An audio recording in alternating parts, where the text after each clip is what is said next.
श्रेष्ठ बनाने की सही मार्ग है। उस दिन से लेकर दादी जी ने अपना पूरा जीवन विश्व कल्याण के लिए, सर्व आत्माओं की सेवा के लिए समर्पित कर दिया। ऐसी त्यागी तपस्वी मूर्त दादी जी संपूर्ण महिला जगत के लिए एक आदर्श मूर्त है। यज्ञ की शुरुआत में इन दादियों ने लगातार 14 वर्ष तपस्या की। परिणाम स्वरूप दादी जी के चेहरे पर जो दिव्यता और पवित्रता का आभामंडल बहुत स्पष्ट दिखाई देता था।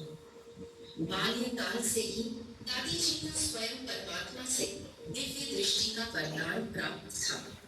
जब वे उस परमात्मा की याद में बैठती थी तब उन्हें कई दिव्य साक्षात्कार होते थे।